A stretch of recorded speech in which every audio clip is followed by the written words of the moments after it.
Welcome to Bitstorm, a comedy game design podcast by two guys who know nothing about comedy nor game design. I'm Ben Slinger, and with me, as always, is Trevor Scott. Hello. And this is our... Well, I was going to say it was our first episode of the new year, but no. That was... Wait. It is. It is our first episode of the new year. The last one came out on the last day of last year. So happy 2019. Did you Let's have hope a that good... some good shit happens. Did you have a good New Year's? Did you spend it with anyone awesome? You know, no one's special. Fuck you. Yes, I spent it with you, Trevor, and some others of our friends and family, and we had a good time just hanging out and chatting, and Yeah, we were talking as about usual, playing games and then nearly missing the new year, but Nah. yeah, it was good. But anyway, Bitstorm 2019, bitches. Let's get going with some ramped up click pitch. Yeah, you should tell the people what it's about, Trevor. Yeah, we've got a word generator. We each generate 2 words. On the count of 3, 2, 1, click. We hit refresh, get words, throw them out there, chuck them together, come up with a game design, then do it all over again when it doesn't work. Awesome. You sound bored by the idea. Is it just because you've said this, you know, well, I was going to say 100 odd times, but we take in turns, so 50 something times. 50 to 60 odd times. Yeah. Yeah. All right, well, let's do it. Let's get hyped. 3, 2, 1, click. Rockiest Tyrant. Rigid intersection. I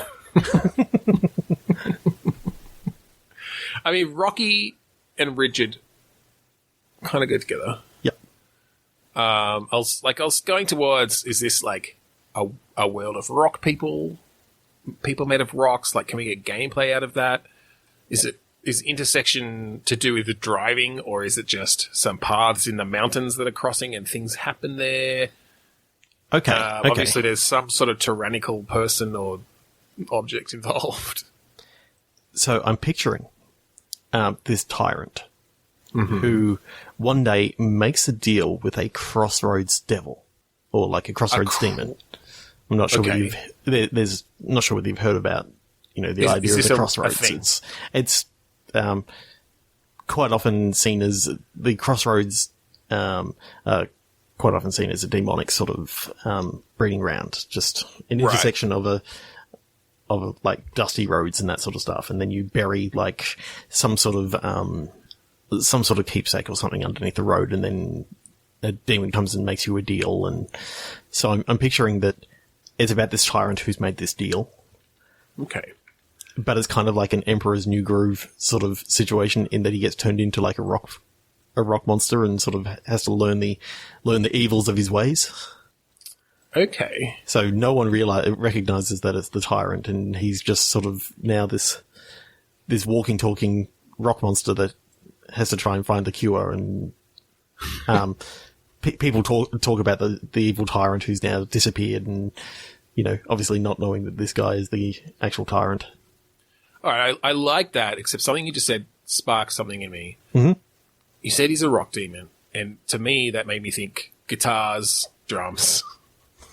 Go for like a heavy metal theme sort of thing. And then he said he's looking for the cure. Do you think maybe the cure is the cure? I'm not picturing where this tyrant actually is, because I'm picturing medieval sort of... Well, there are tyrants. There could be other tyrants. No, that's fine. We don't have to go with that. I just thought it was funny.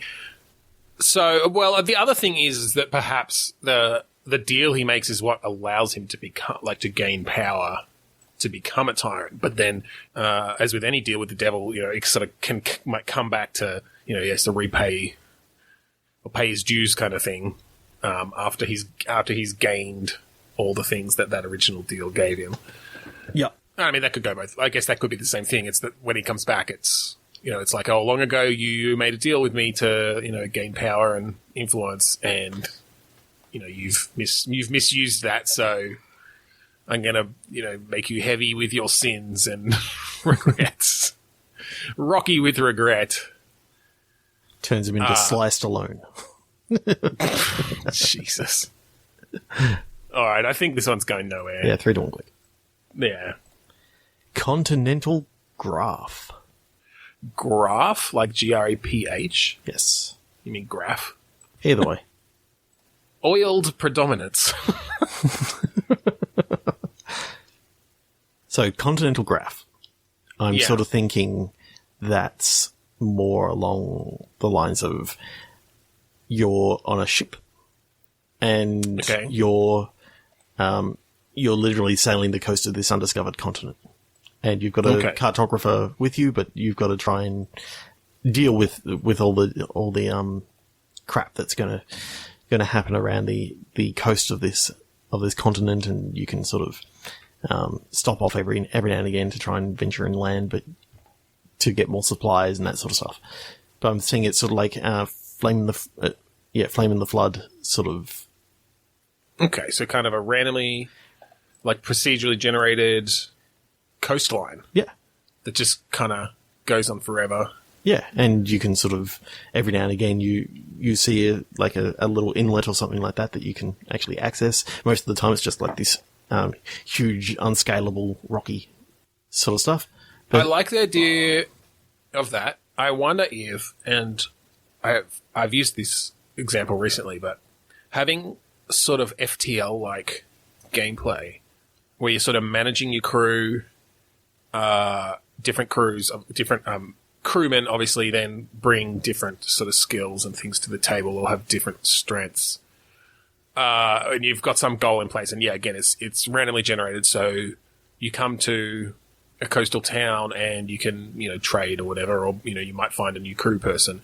Or, then you keep going and the next sort of, event might be, oh, there's another ship attacking you.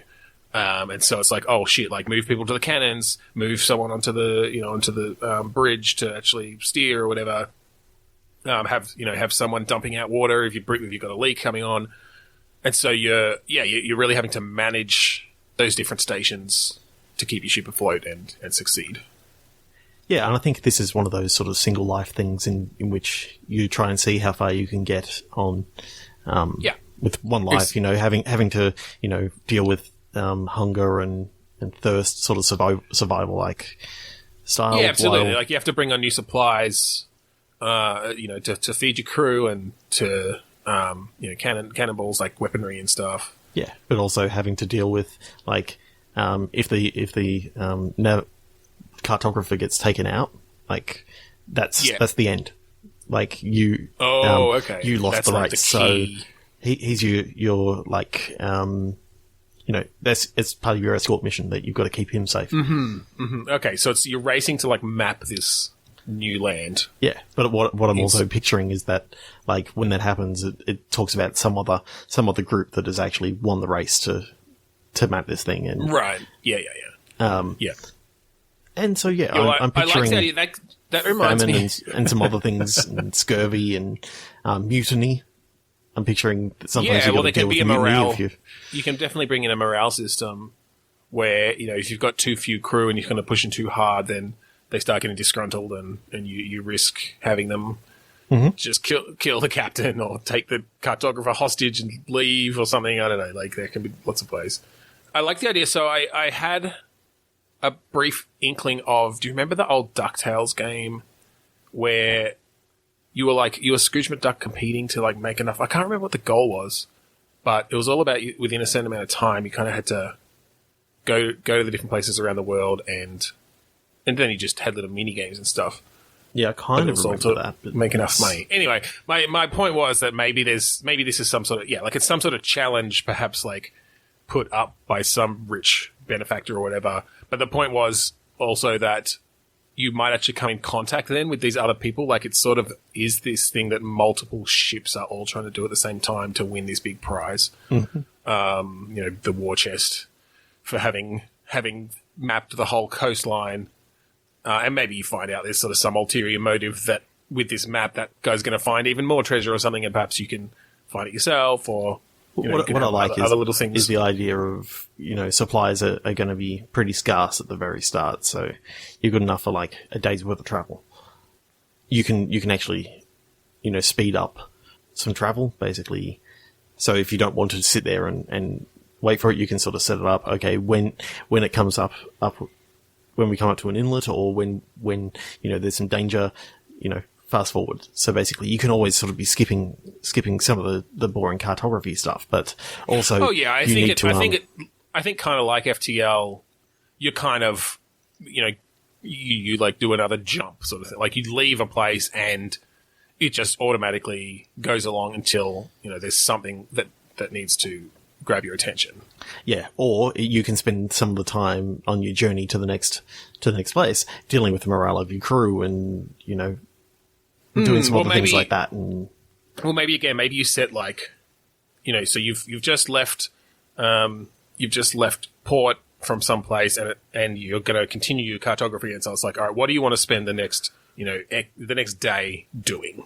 And you can just choose from a few different things, which either, maybe make you go a bit faster, but your morale goes down, or you can go a bit slower, but you can, spend, make sure your crew's happy and they get extra rations or something, or if you've just, if you've got enough supplies, or you can have them, work to improve your weapons or something. And so basically you're choosing what happens with that downtime between finding ports and other ships and, fucking random survivors out on rafts. Mm-hmm. You can have all sorts of things. That could actually be kind of cool. Like when you take out another ship, you can find some survivors that you can convert to your crew. Yeah, for sure. And yeah, I like that idea, similar to FTL, where it's a fairly small crew and they've all got names and you like get to know them in a sense, and then they've probably got their own like skill trees or at least sort of upgrade paths, so that if you've had someone with you for a while, it's going to hurt if you lose them. Yeah, so you got the most experienced navigator, and they can help you at night during the storm. That give you better success of getting through this set of treacherous waters where there's lots of rocks and stuff. Yeah. And then you've got like the previous like cabin boy who now becomes your new exactly, like navigator. It's like someone whose map reading skills are like at a 1. It's like you've got no choice. You just have to put them on there. But yeah, I like that. And even you could even bring some sort of RPG sort of stuff in. And again, this is basically just Pirate FTL, but if you choose to, maybe your captain has a particular skill tree or whatever as well. And so you can sort of, if you choose to put points into diplomacy, then instead of having to actually fight people along the way, you get extra conversation options, which let you, trade or intimidate them off or whatever. Or maybe you can, discuss trading of the cartography that you've already done with the cartography that they've already done, and get your cartographers together to basically discuss. Maybe there's some errors that your cartographer had made or the other one had made that you can sort of capitalize on. Oh, that's interesting. I wonder, do you get points at the end for how accurate it was, because based on how good your cartographer was at the time? And how morale, how his morale was, if he's or if he's injured or if there's different things, or scared for his life, then he's going to do sort of a rush job. And I love the idea of actually generating that map graphically, and like some of the areas it's just a straight line. He's just like, he was too pissed off to actually do his job. He's just like, whatever. It's pretty straight. It's pretty straight. There's whole gaps missing, and it's like it went to the toilet and we didn't slow down. There's just a bit that just says "fuck the captain," like the coastline spells out. Fuck the captain. Yeah, of course, it'd have to be. This is very interesting. It says "fuck the captain." Yeah, I like that. That's. I just really like FTL, so just bringing that to other kind of scenarios really appeals to me. All right, let's click again. Yep. Hacking float. Busier, sure. SHORE. Hacking float, you said? Yes. Okay. I'm kind of having an idea around a sort of futuristic world. Well, yeah, like set in the future, but on the shore of, an island or whatever. Mm-hmm. And all the boats are autonomous. Or at least like heavily automated and heavily run by computers. And so you play a character who is learning to or skilled at hacking them, and then that's sort of how you reach your goal, whatever the goal is. So now I'm picturing that, like, in this particular area, it's sort of like many years in the future when these two major countries have gone to war, and there's all this automated hardware left in the ocean that is stopping anyone from sort of leaving. It destroys indiscriminately because it's sort of either one of the countries' stuff actually attacks you. Okay, sort of stuff. So your job is to gradually hack through the defenses so that you can work out what actually happened, why this AI actually went rogue and just stopped destroying each other, and they almost formed an alliance and kept everyone on this. I'm thinking maybe a tiny island. All right, I like that general idea of it being a war, and there's all these autonomous like naval vessels. Mm-hmm. I still really like the idea of hacking them to your will, though. Maybe it's that this could almost be, just to simplify it a little bit, this could almost be an interesting sort of, not quite tower defense because it's not towers, but you do have this small island and maybe you've got like a certain resource that these other automated superpowers, and I like the idea of it, or maybe it's just a single AI that's like taken over the world and you're this last little holdout on this island. But you're also, for whatever reason, a skilled group of hackers and engineers. Mm-hmm. And so the whole game is building your defenses, your automated defenses from the scrap and the bits that are there initially. And then as you succeed, you're like destroying the waves of attackers that they're throwing at you. And then you can use those pieces to like upgrade and build more stuff. But I'm thinking this is along the lines of actually like very simple programming sort of stuff. Like, you set a patrol and, if you see this person, like, back up this much and then fire this sort of thing. So you've got different types of weapons based on the different scrap that you've collected. Maybe you can even do things like, if there are three other types of, three other allied ships nearby with these types of weapons, attack, otherwise retreat, because that, that together they'll be strong, but otherwise they'll be picked off really quickly, that sort of thing. Mm-hmm. I think there could be some interesting gameplay implications there. Cool. For sort of setting that up and, oh shit, there's another wave coming. All right. Set your sort of orders and go. And you basically just have to watch it happen. Maybe you can modify their orders on the fly and stuff if things are going badly. Mm-hmm. Good? Yeah, I like it. I don't know what else I can add to it though. All right. 3, 2, 1, click. Yep. These are all, I'm getting all these like water-based ones. Briniest unfolding. Abusive temperature. Okay. Something climate change. Yeah, so you're in Hawaii. Okay. And you're now living in this house that is on stilts. You're literally, this entire island is like underwater. Maybe 30 centimeters underwater. Okay. Well, your area of the island that you always owned, 30 centimeters underwater. Another friend's down the valley is completely underwater.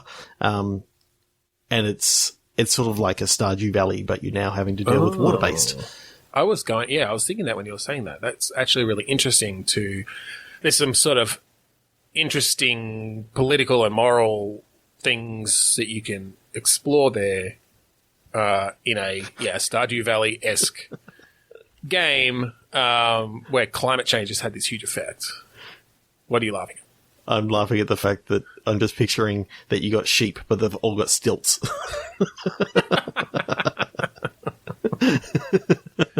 Well, I feel like, maybe you bring in some like artificial selection type stuff where you like over generations have to breed your sheep to have longer legs. Because otherwise their wool gets all moldy. So you're trying to breed you try to breed a sheep with a giraffe. I like that idea of bringing artificial selection into a Stardew Valley kind of game. Because Stardew Valley and Animal Crossing and those sorts of things are usually sort of a day-to-day kind of thing, and it's like, all right, like make sure today, I've got to use all my energy to mine things because I'm going for this thing on the tech tree or whatever. I like the idea of it maybe being set over a longer period than that, where, you do a bunch of stuff, and set up a bunch of stuff, and then it's like 3 months later or 1 month later or whatever, right? Yep. So that you are managing to get generations of these animals over time, and maybe it's not, one person that you're playing, then obviously it's like you end up playing, that person gets old. And I kind of like the idea that you're actually like a scientist who has developed like this faster like cloning technology growing, that you can grow them in a day or two. You probably would have to bring that into it. I still like the idea of it being somewhat over, like not instant. Obviously, it's going to help if you have to wait a little bit to see the effects of your breeding. Mm-hmm. But yeah, maybe they reach maturity in a week or something. It's like, okay, now they're ready to reproduce again. Which animals are we going to reproduce to sort of select for certain attributes that are going to help to survive as it gets worse, right? Like, I feel like it can get worse, whether that's random or whether that's a planned sort of thing throughout the story. It's like, oh shit, now it's a meter underwater. Yeah, and then interesting things around heat waves and fucking tornadoes, or maybe you have tropical cyclones. Well, that's it. Like, maybe you have to part of it is building your house and protecting it well enough that it will withstand the heavier weather. Yep. I'm imagining earthquakes can really shake your foundations of your house, being that they're on stilts. You got to sort of set up a channel around your property for if the volcano erupts. Yeah. Just changing up a little bit as to what can sort of happen. But yeah. But then still bringing in a lot of that like community stuff of you get to know the people of this town as they're also all dealing with these changes. Yep. I like the idea that in front of your house, instead of, if you remember Stardew Valley, there was all trees and stuff. In front of your house, there's all just seaweed and stuff that you got to clear away with. Well, yeah. And there's maybe little bits of land instead of like in Stardew Valley, you maybe had a little lake or something like that. Yeah. Yeah, for sure. Yeah, I don't know. There's some really interesting things you can do there, and I really like having that kind of political aspect of it, of really like exploring the effects of climate change. But what I also like is the idea that if you made it multiplayer, then you could have a community of people who are actually real that you can be talking to. Yeah. Would it just be that you each have your own? Like, how synchronous is this multiplayer? I think that in town you can sort of talk to NPCs together, and you can go to other people's places. You can be invited to someone's farm, but you can't just go and search people's farms and stuff. Right. So you maybe like create kind of an instance with your friends or something.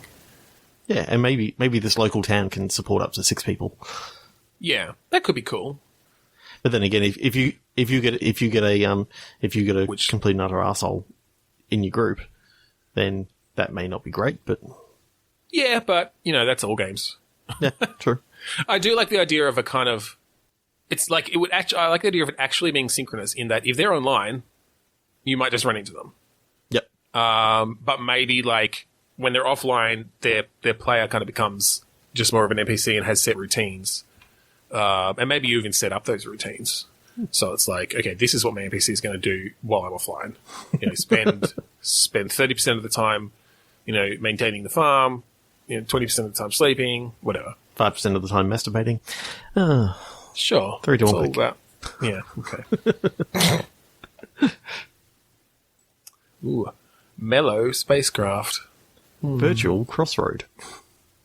Another crossroad. So, the space captain makes a deal with a demon of the intergalactic crossroad.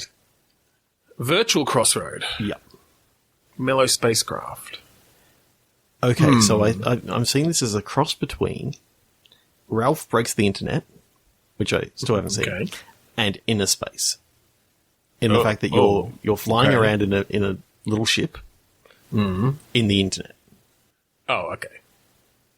Okay. So you can bring in. So how does that work? So this is kind of a tongue-in-cheek, maybe one of those like space trading games. Do you know what I mean? Yep. mining and trading and combat games where it's sort of, top down on your ship sort of thing, 2-dimensional plane, but this huge universe. Yeah, it's like a heat signature sort of view. Yeah. I get, yeah. But it's the internet. Yeah. And so you have things like the giant, Facebook server or server cluster. Well, I'm picturing like this spidering out all over the place, and there's just all these crossroads in which you can sort of. Well, I like the idea of having to intercept. Like, so wait, is Google this ads and that sort of stuff? Is this similar to Ralph Breaks the Internet, a thing where the aspects of the internet are kind of different characters, like they're analogs to the real world? Because in that movie, there was things like people running around hitting pop-up ads at the users, and there was the giant Google tower and this sort of thing. Mm-hmm. Is it that sort of thing, or are you? I'm picturing. Or are you someone who has? Like, is there anyone else in the internet with you? Is what I'm thinking. I'm picturing that. What actually happens is, say you're a new web upstart, okay, and the way that the internet works in this futuristic universe is that your little character have to actually go out and try and seize like popularity and that sort of stuff. And you're dealing with like the big conglomerates and that sort of stuff. So you can have like ship to ship battles with like a crew of like Google cruisers or. Yeah. Okay. Yeah. I like that. I kind of like the idea that you are like some sort of AI like agent representing a user in the real world. Yeah. So you get missions. Like, you get a fetch quest, which is like find 10 cat pictures. Or like make a reservation at this restaurant for this time. And so I guess like time moves way faster. So it feels like, something that to the user is instantaneous. You're having to trek halfway across the internet galaxy. Yeah. To like find the right place. And you might like have to fight things on the way or whatever. And then there is trading and stuff where maybe cat pictures is the currency. Or like likes or something, upvotes. Yeah, there's some really cool stuff you could do there. Yeah. And then at the same time, you do have your own base, which is like, this user is trying to set up their own little corner of the internet and get other users to come and visit. Like they're starting their own social media platform or something. And so you're having to maybe you can do sort of nefarious jobs where you are intercepting at a crossroads between, Facebook and Google and like having to find the right packets or something. You just happen to get a redirect that moves over to your, like you take out their redirect and you take it over for yourself. I'm picturing that you can sort of, you can find these crossroads to try and, it can go one of 4 ways, and if you take over enough crossroads, you direct more traffic to your website, sort of thing. Yeah. But they're little. Well, I like the idea then, because you could have different ways of going about it, right? Like, obviously, literally sending people to your site when they're trying to go to Facebook is pretty shitty, but it's still going to get you traffic. Yeah. There are also legitimate ways of doing it, which is like, buying ads. And that's part of the trade, perhaps. So you can kind of have certain deals going on with Google or with Facebook or with other randomly made up websites or whatever who all have their own kind of procedurally generated levels of traffic and popularity. So what I'm actually picturing is that you purchase some ad time on Google, and what they send you out to do is like they send you out to like steal traffic away from other people and send it to Google. Yeah. Yeah, well, that's the thing. There could be nefarious missions from them as well. You're getting missions. I'm picturing missions in which you got to get around pop-up blockers and that sort of stuff. Yeah. Well, like the pop-up blockers come to try to take you out if you, if you're trying to inject ads into the fucking network stream or something. Yeah. And that sort of thing. Yeah, I feel like there's some really fun things you could do with that. Sort of a world ripe for that sort of gameplay. One of the mentors in the game, or the wise old man, is like a JavaScript program that is sort of, or maybe a Flash program. Yeah, so like he's a little bit older. Flash 6 or whatever thing is like the one little corner of the internet where he even still can run is compatible. He can't leave. I've been running for 15 years. You knock on his door and he goes, "I'm coming. I'll be there in a flash." God. It slowly walks over. He opens the little, sliding thing in the door. Have you upgraded your Flash player? I'm picturing, like, you go to an old corner of the internet and there's, like, frames everywhere. Like... All the discarded old frames. Where the browser used to actually split up into different frames that they couldn't even talk to each other. Oh, I know. Many of my early websites were utilizing frames. All right. I like that. That's cool. 3 to 1 click. Yeah. Buried raising. Buried? Yes. Okay. Crunchy Westward. I feel like that's someone's name. Hey, I'm Crunchy Westward. Necromancer at law. Yeah, I was about to say, buried raising kind of right to say. All right, I like the idea of a necromancer in the Wild West.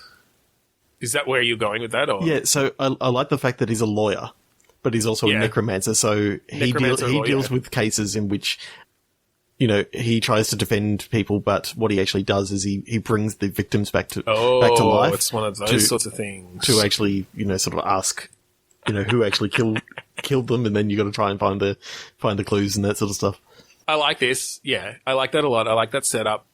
I like the idea that. So I'm picturing this as kind of a, you've got a few cases going at the same time. Yep. But you need to find the resources to raise people from the dead. And so there are kind of other tasks that you have to do. Again, maybe there's some trading. I kind of like the idea hunting. That based on how they died, it changes the ritual.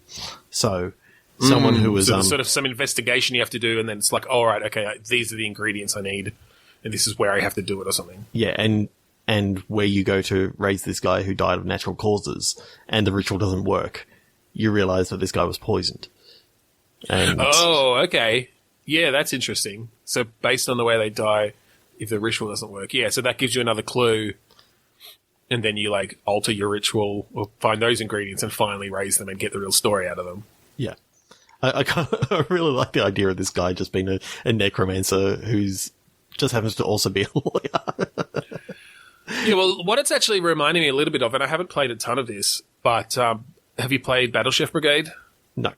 Okay, so the two sort of things in that game, and like I said, I barely played anything, but from what I gathered are, so there's cooking, which is sort of a match 3 kind of thing where you rotate different ingredients in your pot and it makes them more powerful and makes your whole thing. But then you literally have to go and hunt your ingredients. So you might be cooking, it's like, oh shit, I need more of this type of thing. So you run off the screen and then you're off in this sort of platforming area where you've got different attack moves and stuff, and everything you kill drops ingredients. So I'm kind of picturing something along the lines of, maybe you do have to hunt for certain necromantic, I don't know, ingredients. You need a fucking squirrel's gizzard or a leprechaun's nose. You go into a platforming section in this one particular area in which you can. Yeah, whether it's platforming or some sort of other. I was actually sort of picturing almost like a top-down isometric-ish sort of thing, but maybe less like a bit of a hack and slash, top-down hack and slashy kind of Zelda-ish kind of thing. Yeah. What I also like about it is you're a necromancer, so people that you bring back from the dead become part of your brood. Well, yeah, and I also like the idea that sometimes maybe there's different qualities of ingredients and stuff, and so there is a chance that it will go wrong in that after you get the information out of them, they sort of turn rabid and you literally have to fight them off then and kill them, or they might escape and get into the town, kill other people. There are sort of consequences that could happen. But I like that this guy's a lawyer. He's just like, fuck, not this again. All right, I gotta go kill some zombies. I'm just picturing now you're in the middle of a court case and there's some interesting testimony that's come up from a witness. So you ask the judge for a continuance. He agrees, and you're going out. You're slaying all these small animals just to try and bring this to raise the dead again. It's like, shit, I got some more questions for the dead guy. Well, and that could be part of it too, actually. Maybe the more often you raise someone, the more difficult it is, or the more likely it is to go wrong, or the more ingredients it takes or something. So there's a bit of a balance around, doing it right the first time so you've got long enough to ask enough questions, or having done enough other investigation that you know the right questions to ask or something like that. having to choose the time. It's really cool. The right moment that you raise this victim. Yeah, that's really awesome. Crunchy Westward, Necromancer at Law. There you go. Game title and maybe episode title right there. Necromancer at Law. Love it. All right. 3, 2, 1, click. Impassive 17. Evolutionary hip. Evolutionary hip. Yes. Oh, all right. This is the story of a lovely lady. Yeah, something like that. Dun, dun, dun, dun, dun.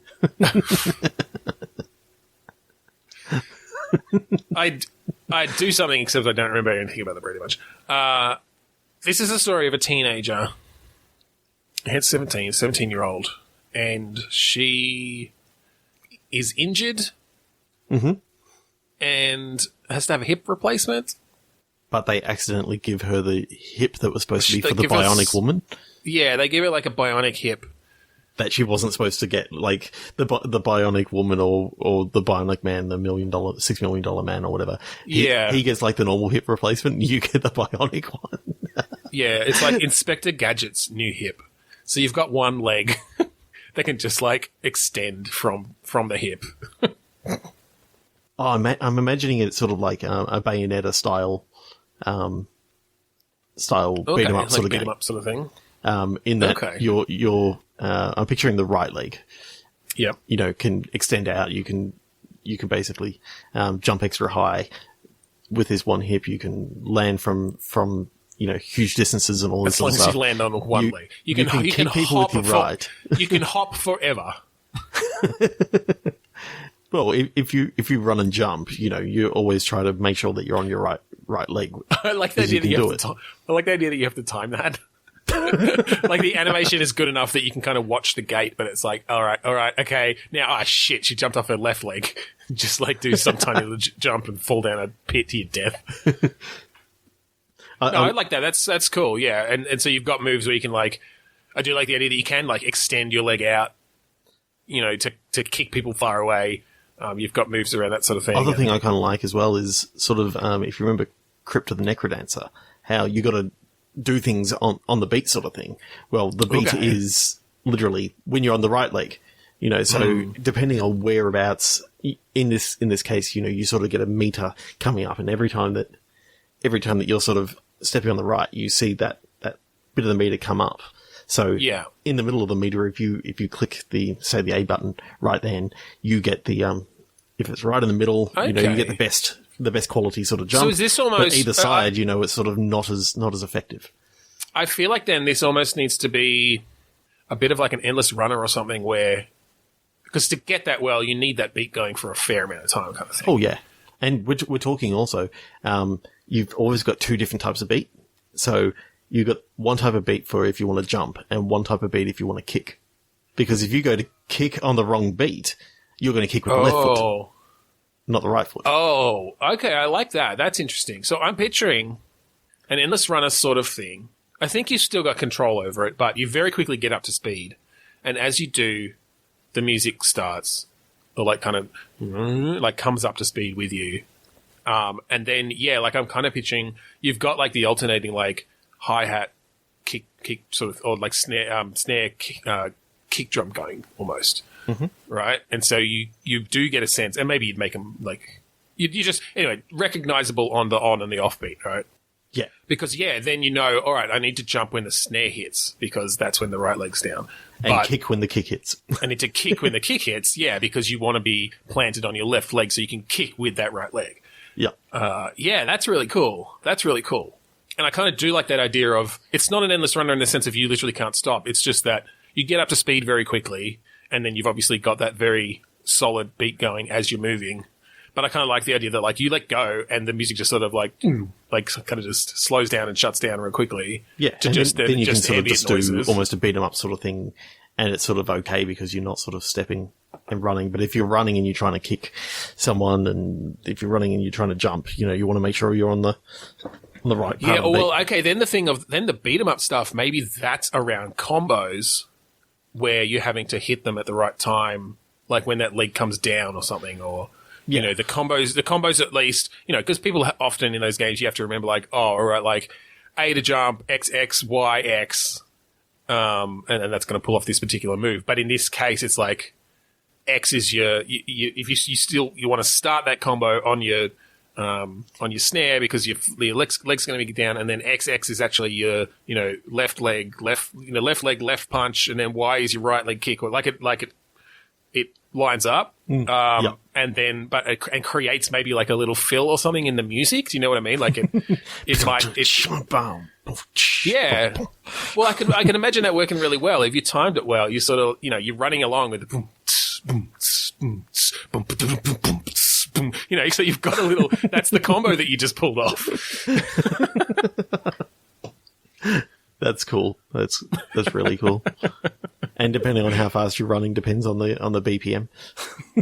Yeah, or maybe you can maybe you've got a power up which lets you run faster, or maybe you do just get faster as the game goes on. Like it just gets faster, which gets a little bit harder, but you can also do more powerful stuff. And yeah, I really like that idea. That's cool. That is. Evolutionary hip. Who would have thought? It's not really evolutionary, but it's like revolutionary. It's more revolutionary, but you know. That's okay. All right. 3, 2, 1, click. Simulated trace. Groaning caribou.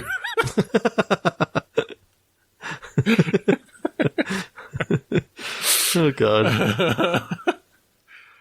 Okay. Oh, I didn't know caribou was actually a reindeer. Hmm? I didn't realize a caribou was actually a reindeer. Like, they're the same thing. Huh. Well, that kind of... Well, we already did our Christmas episode, but... Yeah. Groaning caribou. So, why is this caribou groaning? Are they just upset about something? Are they hurt? Okay. What I'm picturing is the reindeer that you play has lost its way. It's no longer with the rest of the pack.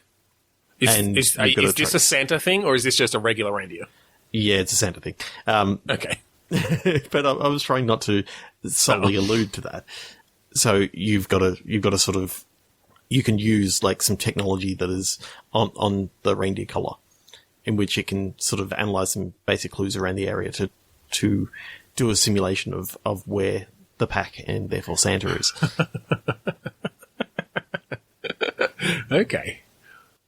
If it wasn't so, like, I was kind of thinking, I wonder if you've got amnesia or something, and so you just think you are just a regular reindeer, and the whole twist is that, like, it turns out you're one of Santa's lost reindeer. But I mean, a game about a reindeer, you're just going to assume it's. How about the opposite Prancer. twist?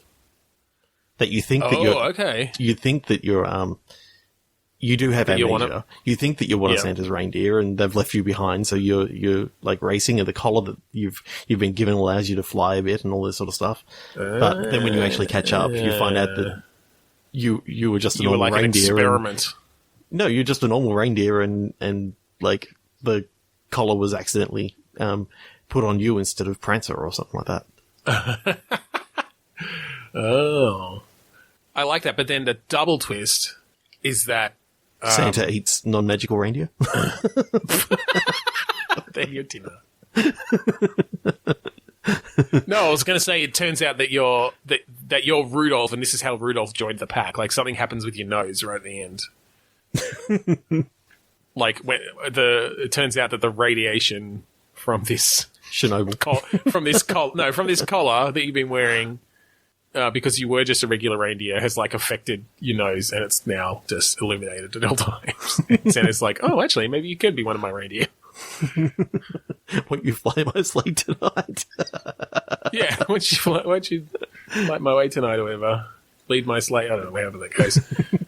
Yeah, and it turns out the whole time it was just an alternate version of the Rudolph myth, the origin story. And that Rudolph has cancer. Oh yeah, and he's only got, a few years to live. Oh, God. Santa's going to isolate the gene that was mutated and breed more. Just name him Rudolph too. Yeah. It's just a never-ending, all Rudolph's descendants. Oh, God. 3, 2, 1, click. No. Flat gutter. juiciest keystone. So, a keystone is like the part at the top of the arch, right? Yes. I like the idea of it being some sort of building game, especially since you've got like flat gutter or whatever. Mm-hmm. Maybe it's like a sort of physics-based building game where you're having to use certain materials that, like maybe you have to build with sponges or something. Because I'm just thinking the gutters, if the gutters come into it, maybe it's about like directing water in the right ways that you don't soak your sponge bits of your architecture because they won't be as solid. They'll be too juicy. And so, for example, if the keystone in your arch is made of sponge material and it gets wet, then it's just going to like compress and your whole arch is going to fall down. Yeah. Okay, so is this like a top-down architectural sort of thing, or is it a isometric sort of thing? So you can see the arches, but you can...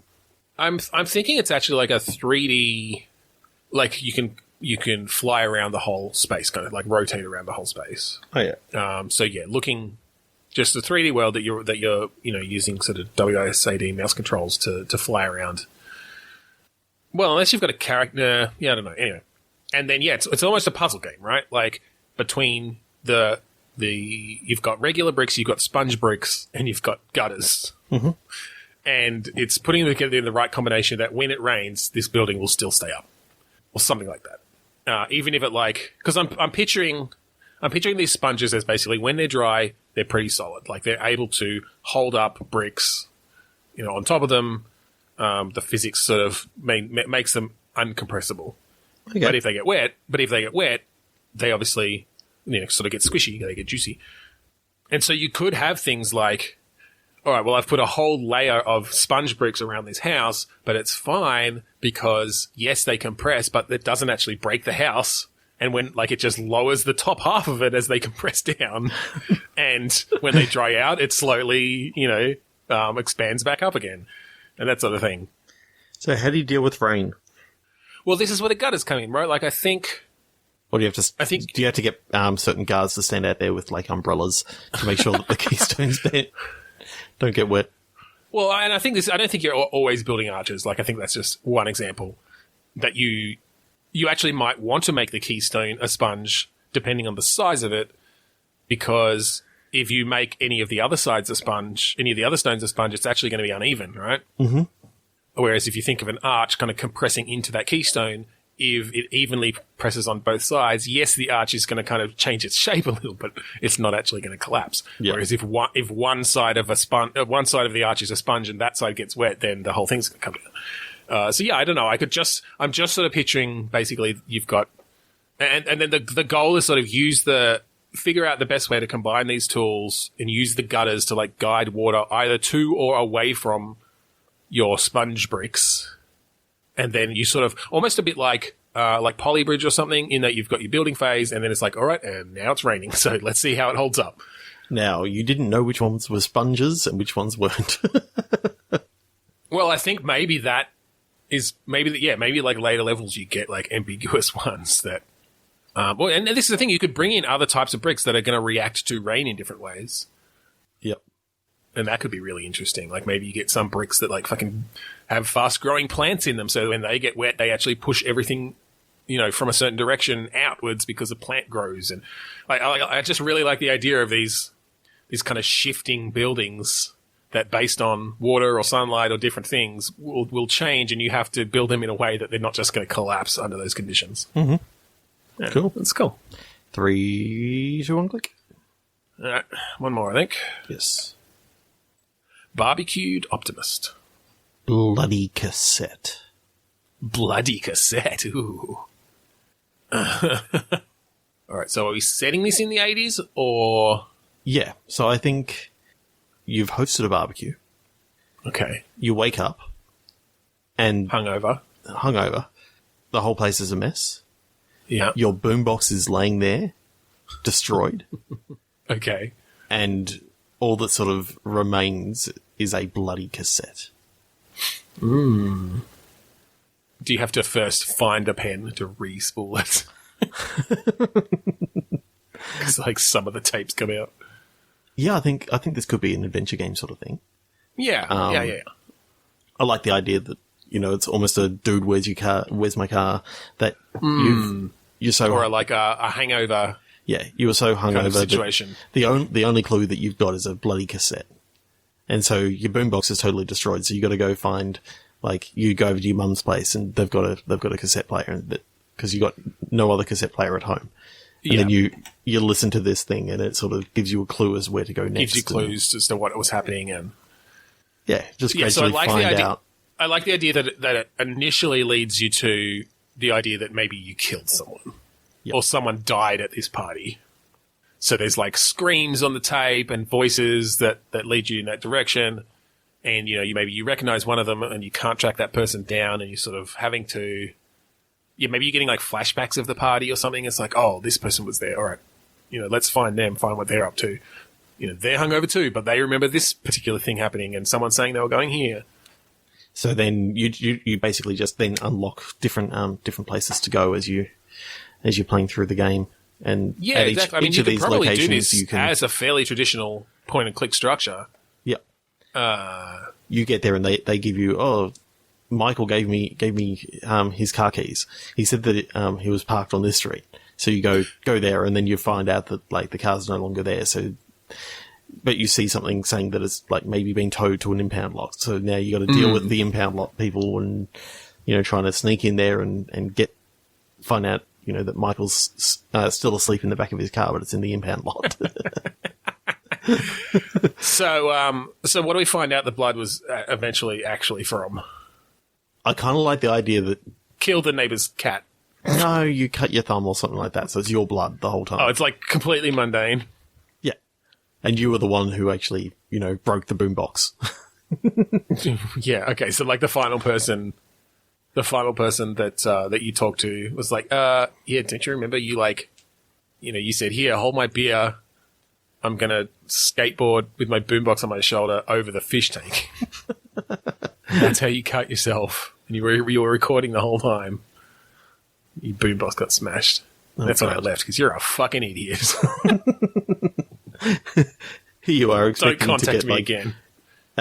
Sort of like, dude, where's my car? Where it's, you know, super fantastical and there's fucking aliens and shit. But no, it's just very mundane. Yeah. It's just like the girl you're into thinks you're a fucking idiot. Go home depressed. Well, on that note, I think we'll finish up. Yep. So, thanks for joining us on Bitstorm this week. If you want to find us online, the best place is podchaser.com/Bitstorm. We've got our YouTube and our Facebook group, and you can click through to listen to us in a number of different players and podcatchers and that sort of thing. We recommend that you check out the awesome folks at the AGPN, the Australasian Gaming Podcast Network. Search for #AGPN on Twitter or the Australasian Gaming Podcast Network on Facebook. Finally, we'd like to thank Kuradust for the song Mount Defiance off of the album Containment Failure. That's it. So, thank you again for joining us this week on Bitstorm. I'm Ben Slinger. I'm Trevor Scott. And I'm Zoltan.